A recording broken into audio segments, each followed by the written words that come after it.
મધુરાષ્ટક રેણુ મધુરો, રેણુ એટલે રચ. હવે આપણે આગળ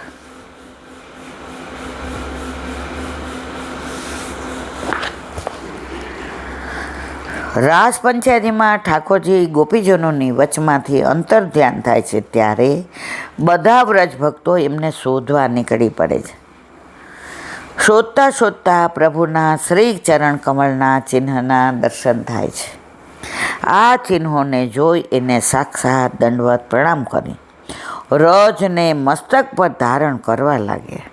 શ્રી ઠાકોરજીના ચરણ રચના સ્પર્શથી વ્રજભક્તોના હૃદયમાં સ્થિત રસાધિપતિ શ્રી કૃષ્ણ બહાર પ્રગટ થયા. ગોપીઓને સૌભાગ્યમોદ આવ્યો હતો ને, ઓહો અમારા જેવા કોઈ નહીં, અમારે યાર પ્રભુ રાસ કરે. અંતર ધ્યાન થયા, ધ્યાનમાં અંતર આવ્યું હતું અને વિરહ કર્યો પ્રભુ પ્રગટ થયા. આ મધુર આનંદદાયક ચરણ કમળની રજનો રસાનુભાવ કરતા શ્રી ગુસાઈજીના મુખારવિંદમાંથી રેણુર મધુરા ઉચ્ચાર પ્રગટ થયો. આપણે ત્યાં ક્યાં ગયા હતા? ત્યાં કહેતા હતા અમે તો રજ રાની કહીએ. જટારીધામ, જટારીધામમાં ક્યાંય તમને દુકાનો ન મળે, પ્લાસ્ટિક ન મળે, ત્યાં તમને અંદર જાઓ તો ચા ન મળે, બધું નેચર. કેવું સરસ સરોવર છે ને, ઉપર નરનારાયણ પર્વત ને કેવી બધી. અને ઓલા ઠાકોરજી કયા હસતા હતા, હસન વિહારી. ગૌશાળામાં ગયા તો ગાય તો કેવી હોજી, આપણે જઈને એને વાલ કરીએ તો એ જીભ બહાર કાઢીને આપણે ચાટવા માંડે. બધે ગાયના છાણ ને રોજ ને રેણુ મધુરો. તો વ્રજમાં તો તમે આપણે આ વખતે રાવળ ગયા, કેવો આનંદ આવ્યો. રાધાજી કેવા લાગતા હતા. ઉપર ગયા બધાય તો ત્યાં મૂળ વિનાનું વૃક્ષ છે, કેટલા વર્ષો જૂનું. મુખ્યજી આપણને બધું સમજાવ્યું. મૂળ વિનાની બધી ડાળીઓ. આ જોયું જ ક્યાંય? વ્રજમાં બધું છે. એ તો પ્રેમ કી બાત હે ઉધો. દયારામભાઈના ચંદ્રાવલા, કાલે 43મું ચંદ્રાવલાનું અનુસંધાન. આજે આપણે કયા ઉપર અનુસંધાન? હા, એમાં આવ્યું સાગર સૂતા, આમાં છે દધી સૂત.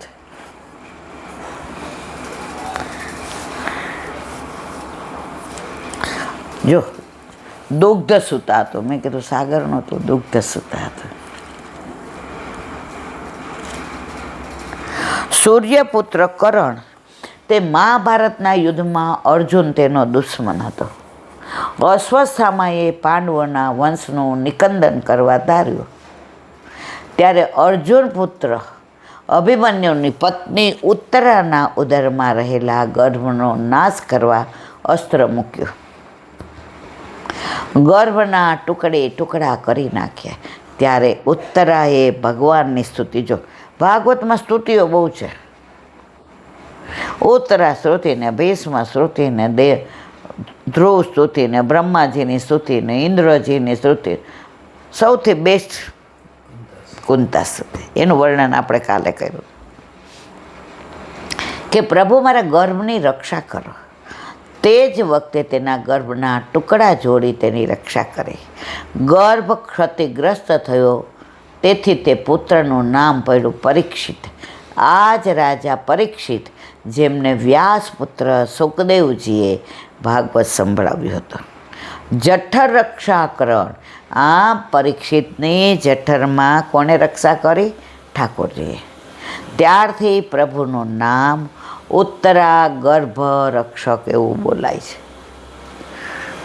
વલ્ભાખ્યાનમાં ઉત્તરા કુંવર અને વ્યાસસુત.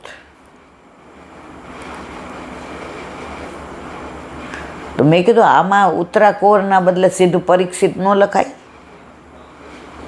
અને વ્યાસપુત્ર એટલે સીધું. તો એ એક મને કોણે સમજાવ્યું હતું, શું સમજાયું તું બોલો? યાદ હતું એટલે મેં અનુસંધાન કર્યું, મગજમાંથી વયું ગયું. યાદ આવે એટલે કહો. સત્યવતી. મત્સ્યગંધા તેના વિચિત્રવર્ય અને ચિત્રવર્ય બંને પુત્રો હતા. મત્સ્યગંધા તેના વિચિત્રવીર્ય અને ચિત્રવર્ય બંને પુત્રો હતા. એકવાર તેમણે માતાના મિથ્યા દોષ જોયા. જો માતાના તો દોષ જોવાય જ નહીં. અત્યારના છોકરાઓ તો આપણને બહાર આવીને બધાને એમ કે ખબર ન પડે, અમે વાત કરતા હોય તો બહાર નહીં, મને આવું બધા કહે છે. આપણે તો ઠાકોરજીની કૃપા છે, આવું બધું નથી. જેને આપણે આંગળી પકડીને હાલતા શીખવાડ્યો ને એ આપણને શીખવાડે. આવું બોલાય, આવું ન બોલાય, આમ કેમ આમ કર્યું, આની યાર અત્યારે આવું બોલાય. હા ભાઈ, અમને ખબર ન પડે હો. તને બોલતા જ અમે શીખવાડ્યું કોની યાર કેમ બોલાય. અને હવે અમને કહેશ.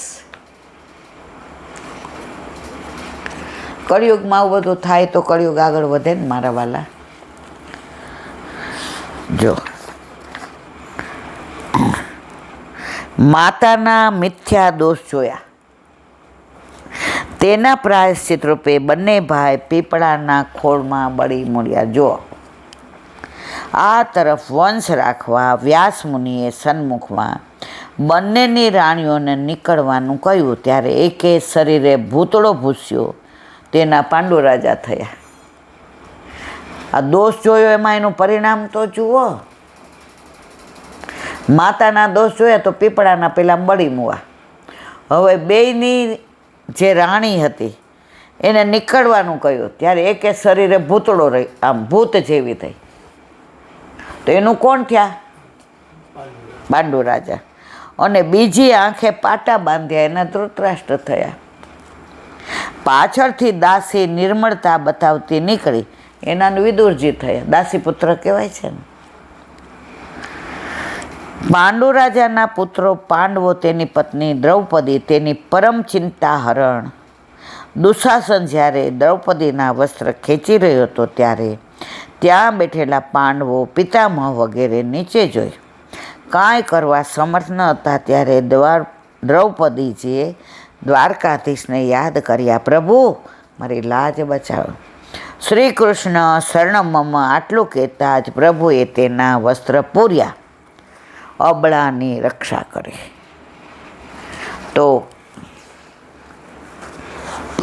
પ્રભુની લીલા અટપટી નથી, આનંદાય છે. આ અટપટો તો છે જ. આમે નટખટ, નંદલાલ, નટવર. અને ચોરી કરવી ગમે,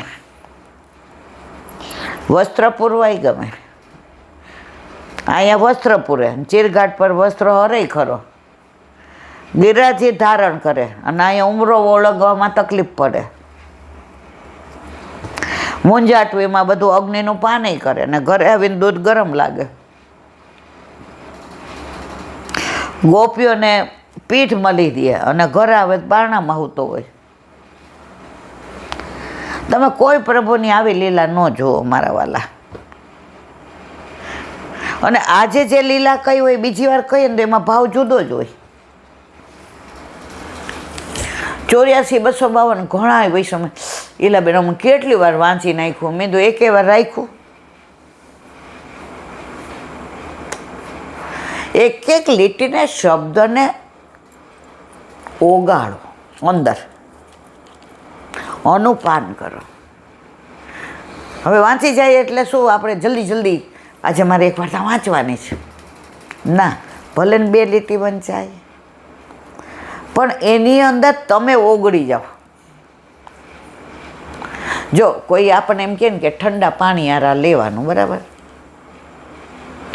તો બરફ ઠંડો ને, હવે એમાં આપણને મધ ઓગાળવાનું, ગોળી ઓગાળવાનું કીધું, એ ઓગળે મારવાલા. પણ એ બરફ ઓગળી જાય ને પછી અંદર મધ ઓગળે. એમ આપણે પ્રભુમાં ઓગળી જાય ને પછી ઓલો સત્સંગ ઓગળતા વાર ન લાગે હો મારવાલા.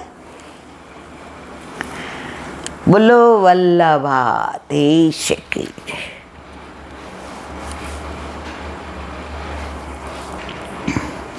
વલ્લભાધીશ કી. સુબોધિનીજીનું પાન વલ્લભ કરાવે તો થાય, અને સ્પર્શ કરવો આપણા બસની વાત નથી. આપણે અત્યારે વ્યાસજીની સમાધિ ભાષા, પરમત ભાષા અને મતમતાંતર ભાષા એ ત્રણનું અનુસંધાન કરીએ છીએ. એમાં અત્યારે આપણે સમાધિ ભાષાનું. હવે આગળ જો આપણે આ ત્રણેય ભાષાઓનો રસાફલ એટલે કે કેરીના દ્રષ્ટાંતથી સમજીએ તો ઘણું સરળ થઈ જાય. દાખલા તરીકે કેરીમાં 3 ભાગ હોય છે: કેરીની છાલ, કેરીનો ગોટલો અને બંને વચમાં કેરીનો રસ. આ રીતે 3 ભાગ હોવા છતાં એક જ ફળ આમ્રફળ કહેવાશે. અહીં આમ્રફળનું ફલત્વ તો તેના રસમાં રહેલો છે, પરંતુ છાલ અને ગોટલો બંને પણ તેના અંગરૂપ હોય, તેના પોષક છે. છાલને ગોટલો ના હોય તો રસ રહે ક્યાં? ગોટલો હતો તો અંદર રસ આવ્યો, છાલ હતી તો રસ સચવાયો, અને તેની રસની રક્ષા કરે. જુઓ તો અહીં કેરીને ગોટલામાં પરમત અને લૌકિક ભાષા તથા રસમાં સમાધિ ભાષા સમજી શકાય. આ સ્પષ્ટીકરણ અનુસાર સંપૂર્ણ ભાગવતમાં સમાધિ ભાષા હોવા છતાં સમાધિ ભાષાની પોતાની કેરીમાં રસની જેમ નોખી સ્થિતિ સુનિશ્ચિત છે. જેમ કે સર્વખલ્વમિદું બ્રહ્મ, આ શ્રુતિ પ્રમાણે બધા ચરાચરમાં બ્રહ્મત્વ હોવા છતાં પરબ્રહ્મ ભગવાન શ્રી કૃષ્ણનું સ્વતંત્ર સ્વરૂપ પ્રસૂત છે. તેમજ શ્રી ભાગવતાર્યોય પ્રત્યક્ષ કૃષ્ણ એવ હિ, આ પ્રમાણ શ્રી ભાગવત સમાધિ ભાષાનો સાક્ષાત શ્રી કૃષ્ણ રૂપત્વ હોવાથી પરબ્રહ્મ શ્રી કૃષ્ણની જેમ જ સામાન્ય વિશેષ રૂપે વૈશિષ્ટ્ય સંવહતાથી શ્રી ભાગવતમાં પણ સમાયેલું હોય એ સ્વાભાવિક છે. પરંતુ નિર્ણાયકત્વ સમાધિ ભાષાનો જે થશે તે શ્રી પુરુષોત્તમજી આવરણભંગમાં ટીકા આજ્ઞા કરે છે. તત્રાપી કિંચિત વિશેષમાહુ તથા અલૌકિક ભાષા મતાંતરી ભાષયો સમાધિ ભાષા પોષકત્વમેવ નિર્ણાયકત્વમ તોમ સમાધિ ભાષા એવ. આ જ પ્રમાણે પૂર્વ કહેલા ત્રણેય પ્રમાણો વેદ, શ્રી કૃષ્ણ વાક્ય અને વ્યાસસૂત્રમાં પણ જાણવું જોઈએ. આ પ્રમાણે પૂર્વે કહેલા યથા શ્રી કૃષ્ણ વાક્યથી સંપૂર્ણ ગીતાનું ગ્રહણ થશે, પણ નિર્ણયક તો શ્રી કૃષ્ણ વાક્યોનો જ રહેશે સમાધિ ભાષાની જેમ.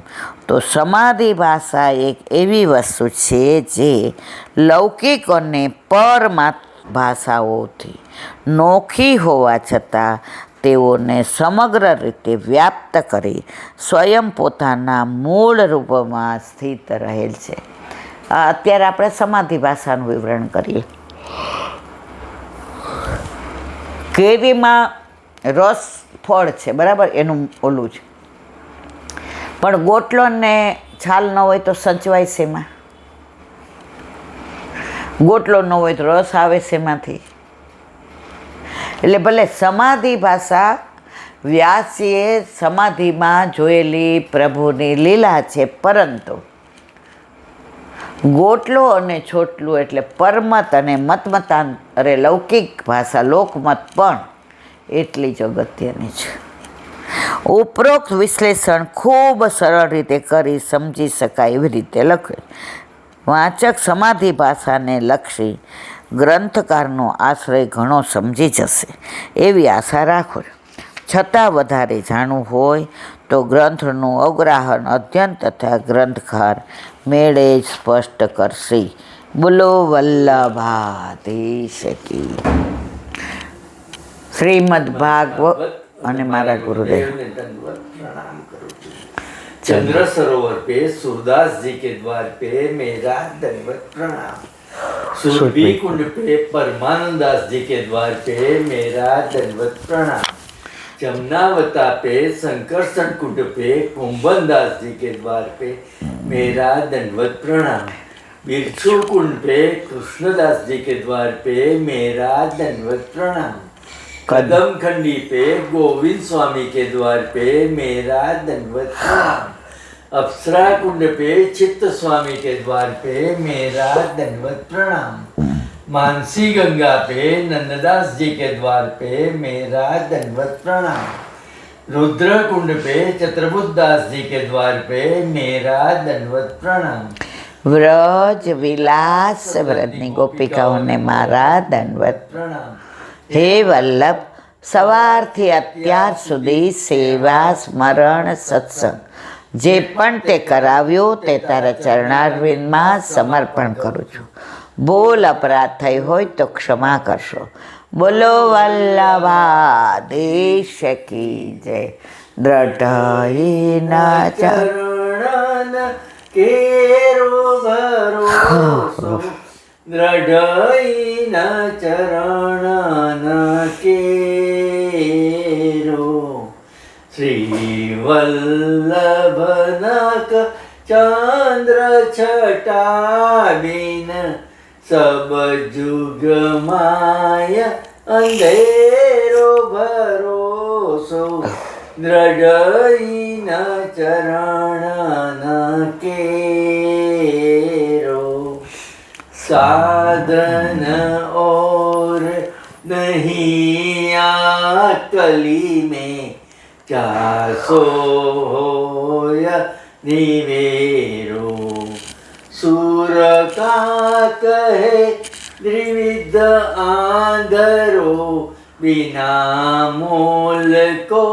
चेरो भरोसो दृढ़ चरण દ્રઢઈના ચરણ દ્રઢઈના ચરણ કેરો.